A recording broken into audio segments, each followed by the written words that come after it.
Hey y'all, and welcome back to Carbon Scoring, the best place for comics history and action figures, and home of the mystery box. And let me tell you, this guy right here is in for some trouble because this mystery box is filled with nothing but Spidey bad guys. That's right, this is a full, huge box filled with some of the biggest villains in Spidey's comic history. So we're about to dig in and see exactly what's down there.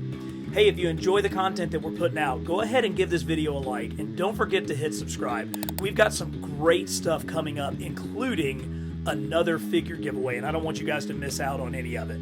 Still trying to grow the channel, and if you appreciate what we're doing and like the way that we go about it, hit subscribe so that we can get bigger and bigger and continue to do more and more stuff. But for now, let's get superposable Spidey out of the way and see what's in store for him. And let's start out with actually one of the cooler figures that I have, and that is Stegron. Now, you may not be super familiar with Stegron as being a Spidey villain, but he first appeared in a Spidey comic. I want to say it was in a Marvel Team-Up comic. And this figure was produced by Toy Biz in their Vault line. It looks like, I think that says 1996. So we're talking about a pretty old figure, but look at how great the sculpting is on this giant dinosaur. Now, unfortunately, he's in the 5-inch scale, so he's a little bit smaller than what you would like to see with Stegron the dinosaur, and I think we are way overdue for getting a new Stegron. So let's see if we can get Hasbro to make us a new version of him. Now, somebody who definitely is in the right scale is the Rhino. And I can already see we've got a couple of versions of Rhino in here, but I like this one because he's got that really super mad sculpt. You can get his head into a good position, like a good charging position.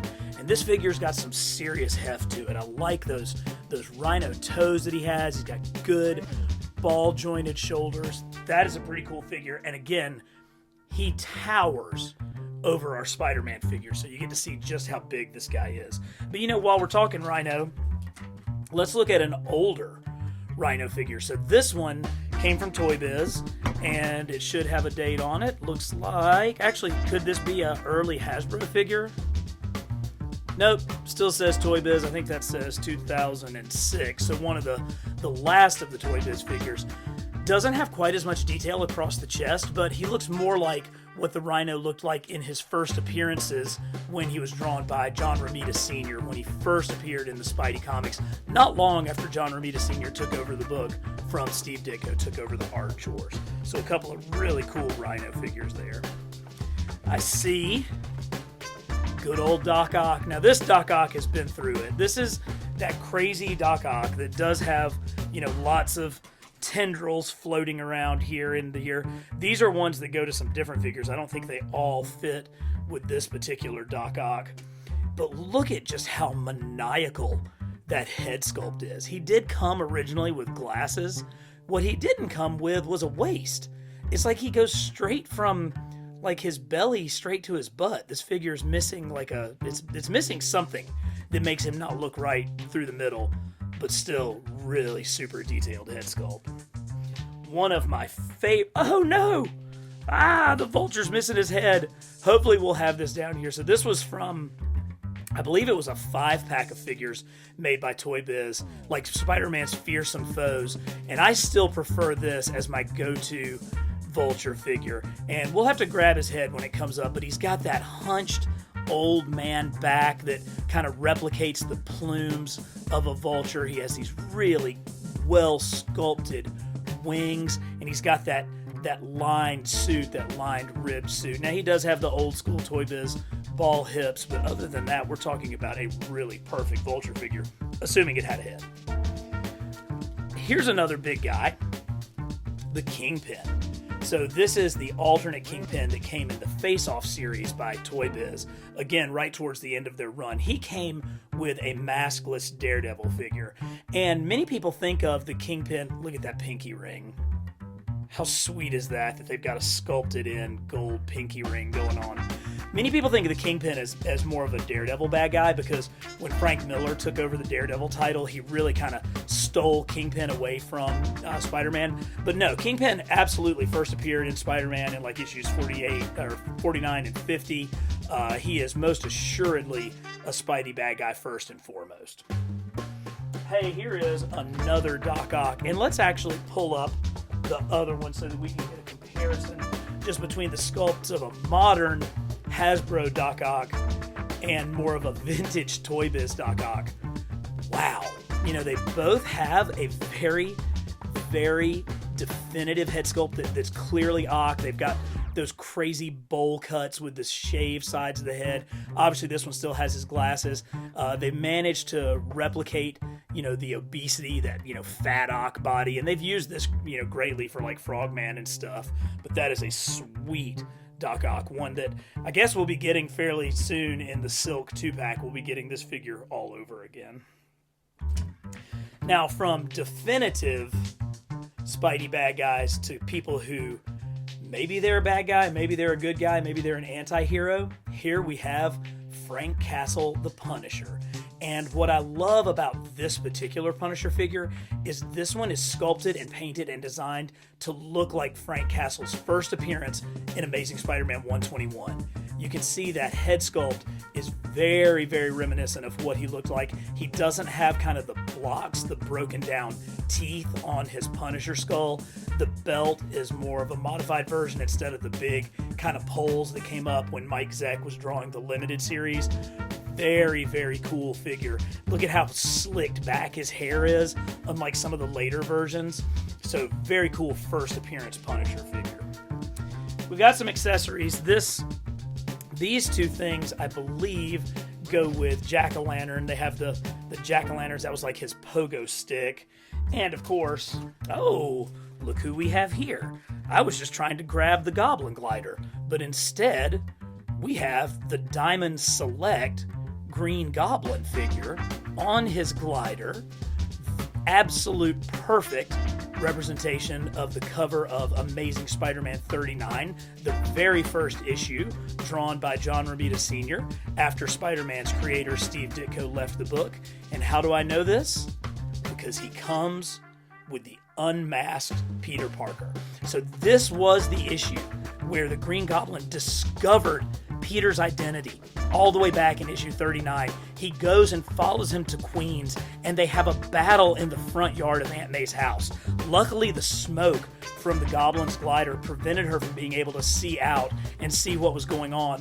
But because the Goblin had knocked out Peter's spider sense, he was able to defeat him and tie him up and take him to, you know, his warehouse, where he then revealed himself to be Norman Osborn, the father of Peter's classmate, Harry Osborn. This is one of the seminal issues in the history of Marvel Comics, in the history of comics itself, and Diamond Select actually made a perfect representation of this, so very choice that those are in there. This is what I thought I was grabbing, just a classic Goblin glider to go with the classic Green Goblin. So here he is, he very nicely fits on there. I still think this is one of the finest action figures ever made. Yes, I know that we've gotten newer Green Goblins, but never have they come close to the perfection of that head sculpt.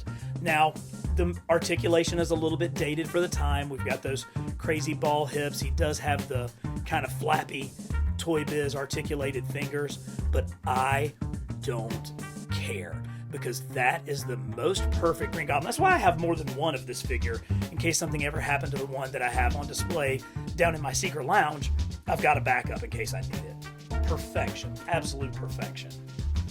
Speaking of perfect, this is the kind of thing that I want to see more of.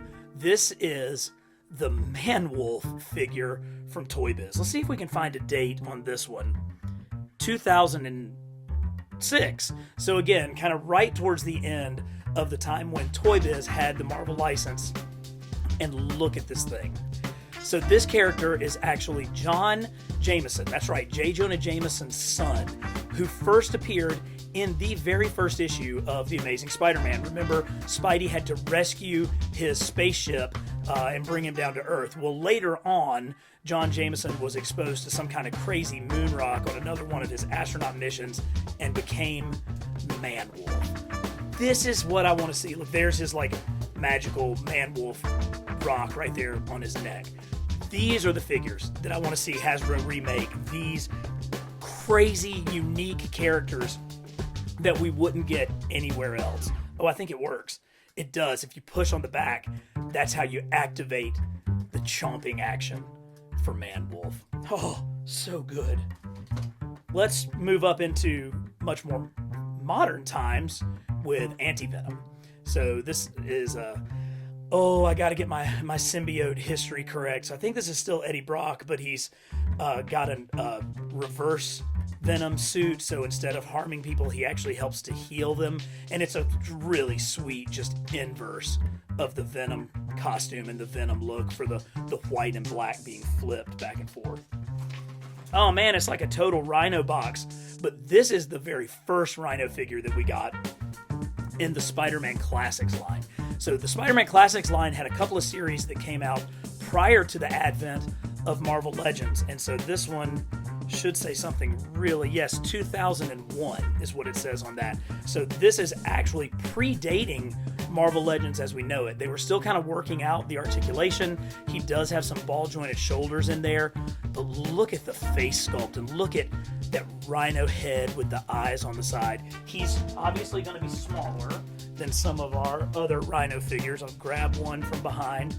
This is the second one that we came out, and you can see he's smaller than that. And he has the armor pieces that were from a later version of his costume, but still such a cool figure that's now 21 years old. So if you wanted to go out and have a beer, this Rhino could buy it for you. Pretty nice. We got more Doc Ock tendrils. Oh, some of which are linked to our third Doc Ock. Oh, this is great because this really does let us see the evolution of Doc Ock as an action figure. So let's go back and we will grab our first Doc Ock. Dumpy, goofy, good head sculpt. Then we have our second Doc Ock, clearly a step forward. You know, he has a much better body sculpt, not quite as expressive on the face, but it's most assuredly Octavius. And then we move forward to the Hasbro version. Bigger, not necessarily better, but, you know, a continued evolution of the figure. Better joints, better articulation on the Hasbro version, a little bit better scale. This Ock seems like he's a little small in comparison, but how cool is that in this box we can see 3 generations of Doc Ock figures coming together. As a matter of fact, we can do the same thing with Sandman, because here is the Toy Biz Sandman that I believe was produced in the Spider-Man Classics line. This was not in the Marvel Legends line. It was in the Spider-Man Classics subset of 6-inch figures.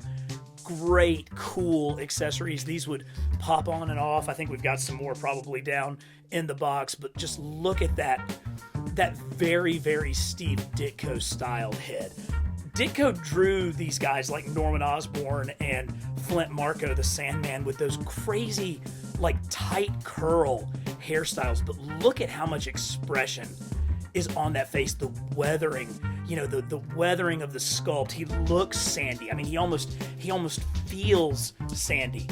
And that's why I prefer that figure to the one that we just got. And I think if you pull them out and look at them together, you'll agree with me that, yeah, it's cool that we got some cool accessories and stuff, but look at how plain this brand new retro cardback Sandman is.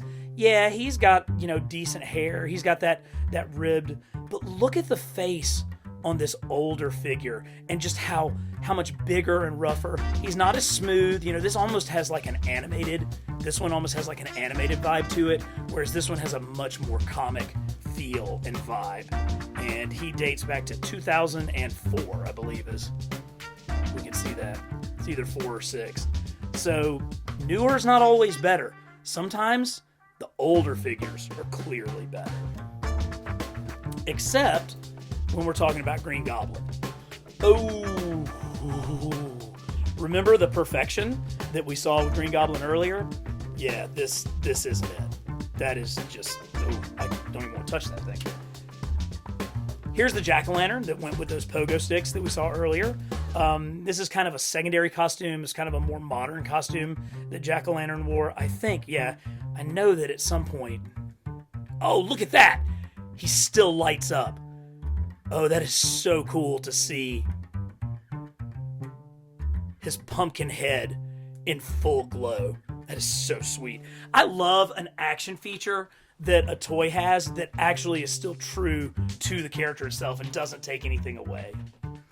We have a second black suited Kingpin along with another anti-Venom. Yeah, here we go. Here is a very Ditko lizard. So again, I think this came from that Fearsome Foes 5-pack. Great articulation, much more Steve Ditko-like lizard figure. Bendable tail, has a wire in there so that you can get that into some different poses. Nice, sweet lab coat. Not sure if we're going to run into more lizards down in the rest of this box, but if we do, we'll pull it back out for a comparison shot. Oh my gosh, look, they're like right here together. Just who you wanted to see. Everybody's favorite vampire, Morbius. So this is our first Morbius figure from Toy Biz, and this thing's a bit of a horror show. It was also in the Spider-Man Classics line. Again, like really funky articulation there. Good sculpting of his hands, but this rubberized face is meant to do the action feature, which I talk out of the side of my mouth. He's got a button on the back that makes this rubberized face move.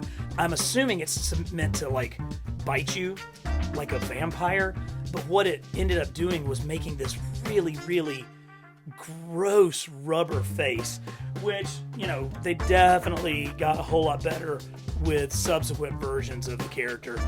This is much more the classic Morbius from his first appearance, which I think was in like issue 102 of Spider-Man. It was very early after Stan Lee had left the title, and the comics code had been loosened up to allow some of these horror type characters. And this is a more modern version of the character, which I don't honestly know that much about.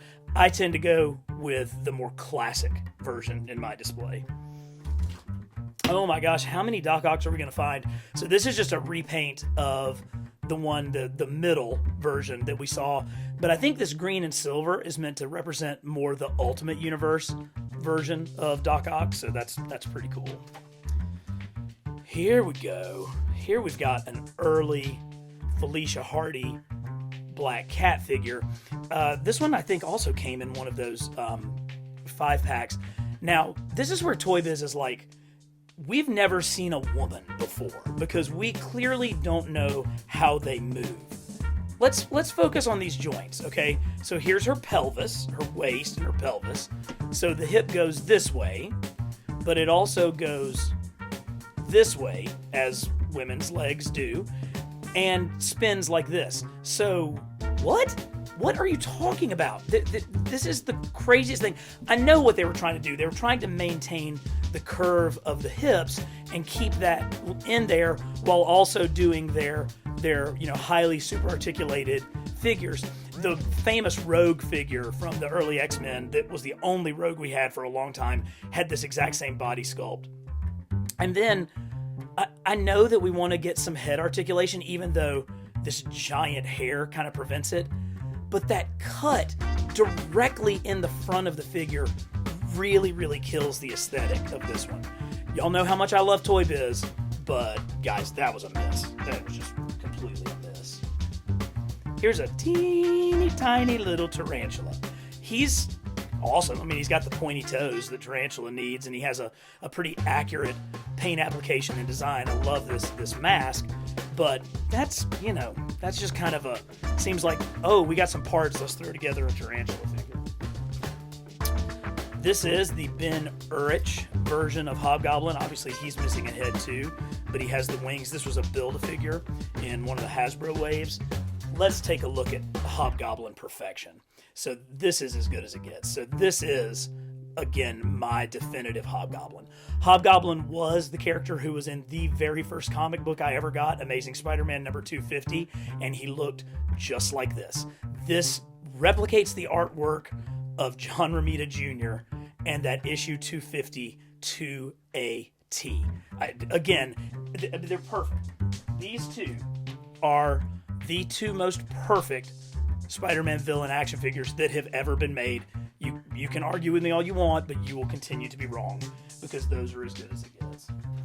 Because this is, again, how bad it can get. Now, I don't know if they were trying to go for that, like, Demogoblin phase. I don't know what the thought process behind this was, but you're never going to see this crazy abomination with these shoulder joints. Again, man, you can't fault him for trying, but what the crud is going on with that? Okay, that's bad. That's just a bad figure. Oh, but here's the same thing. Okay, so exact same figure, only with the Demogoblin paint apps. Now you can see it actually looks a ton better. Like, just by changing the paint away from typical classic Hobgoblin to more Demogoblin, it works so much better. So I don't hate this. I certainly like the newer one that we got a lot better, but that is not bad. Lucky me, there's another Sandman and another Doc Ock. I went through a phase where I made sure I got multiples of all the Spidey figures because I loved them that much. Case in point, Electro. These are actually two different Electros. So this Electro has a little bit of a larger sculpt to the head than this one. You can see this one there's a difference there. He has kind of the eyebrow lines pasted in, and the electroshocks are a little bit smaller. Also, this one they have completely different bodies. This one has more of a thin, early Toy Biz body. This one's a little bit later, but he's got the play feature where he's supposed to shoot the electro blasts out of his hand. So, two pretty cool Electros. Speaking of two, here are two different versions of Mysterio that came out. One with the more classic comic styling. One, I don't really know what this one's supposed to be, but they both have that crazy Mysterio head spinning around thing. I kind of like it when you can't see it. I like that dome a little bit more translucent. I don't love this. You can see where they had sort of painted around part of it, but then left the rest of it open. Another Rhino, but this one with gold toes. It's Malibu Stacy with a new hat. Jack-o'-lantern. There's the cape to that Hobgoblin that we just saw. I like to think of this as like the Alex Ross version of Green Goblin. He's on that same funky Hobgoblin Demogoblin body that we've been looking at with these other figures, but because he has like the see-through glass eyelet pieces and you can see his eyes painted underneath, plus his face is more human-like, more so than a mask. It almost looks like it's a guy with like green face paint on, more so than somebody who's wearing a mask. That kind of looks like when Alex Ross, the artist who is famous for doing his photorealistic paintings in comics and on covers, I kind of think this is more of an Alex Ross sort of Green Goblin. Now we got a crazy fun Spider-Woman. I actually remember buying this at Walgreens, so just kind of gave in to my urges and bought a little Spider-Woman there. Here's your classic Kingpin in his white suit. A little bit more of a restrained head sculpt than what we saw on our earlier one. Our earlier one had the very angry mouth. Sorry, I was looking for it. But this is more of just the regular white suited Kingpin. Oh my gosh, I can't believe I have two of these. That's embarrassing. That's really embarrassing. And of course, another Mysterio. Lots of parts in here because a lot of these came with some really, really awesome accessories. Look at this. This is a cool, like, clamp part that fits on your classic Toy Biz Sandman figure. There's always going to be a ton of Goblin gliders. Got a great piece of metal. Oh, this actually, that has a wire in it, so it bends. I might have to keep that out and use that for some photo displays. Hulk would love to get a hold of this giant piece of steel. Kraven, one of the earlier Toy Biz Kravens. Again, look at the detail that Toy Biz put into these head sculpts. I love it. I absolutely love it. He's got this great, lion mane going on, all that curly hair of the lion mane wrapped around him. Very nice. This is actually a custom Prowler that I picked up. It appears to be based off of the T'Challa Black Panther body from early in the Marvel Legends run. It has that kind of rough texture that Black Panther figure had. I'm glad that we've gotten an official Prowler figure, because while that's actually a pretty good custom, not really good enough to stick around in my collection at all. The Jackal, someone who through the Clone Saga has become one of the most important villains in Spidey's pantheon. This is Professor Miles Warren, Peter, Gwen, and Harry's college professor, who had such a huge crush on Gwen that he cloned her and also cloned Peter. And then, 20 years later, that set off the entire Clone Saga that is still having repercussions today, as just this week in Spidey Comics we had a conclusion of a Ben Reilly storyline, Ben Reilly being the clone of Peter Parker that was created by the Jackal. This is a custom Chameleon. It's actually pretty nice, really. It's not bad at all. Chameleon also appeared in Spider-Man's first issue. I got into it with one of my viewers on the the message boards, because I claimed that Vulture was the first superhero that Spider-Man faced, and he said, no, the Chameleon. And I'm like, the Chameleon in Spidey's first issue was just a guy in a mask. He really wasn't a supervillain. But that actually pretty accurately captures his look from that period. Here's the bottom half of Hydra Man. We got some more fun stuff in there. We've got a later version of Rhino's head where he had sort of a mask come down over his eyes. Pretty nice. Oh, looky here. It's the Vulture's head. Oh man, the Vulture is now down at the very bottom of my stack. But again, so much detail, so much effort. Look at how old that guy looks. Look at those eyebrows, that plumage, all the detail in every single feather being sculpted out in the Vulture's head. He's even got like liver spots painted onto his scalp. Oh, Toy Biz, you did such an amazing job with these figures. And speaking of, we're going to finish with a very underappreciated but really cool figure. Everybody's favorite quilted Charmin, the Shocker. So, solid body, good articulation, ball-jointed hips of the time. But the cool thing with Shocker is his action feature. So, he did have things that would projectile out. You can push these buttons and it would shoot something out. But the coolest part is you could wind him up and there he goes. He's shocking you as we speak. Give him a good wind and those things just vibrate like crazy. That's a good toy, man. I mean, that's, I know he doesn't have any elbow articulation, but it's a Shocker. He doesn't need any. He just looks awesome. Just standing there, just shocking the crap out of you. I love it. Well, Spidey certainly had his hands full in this box, and hopefully you guys are glad to see a little bit more Spidey action figures in our mystery boxes. Again, give me a like, hit subscribe, check out this video of the entire collection of the Secret Lounge that was updated for 2022, and we will see you back very soon with an action figure giveaway. Thanks, guys.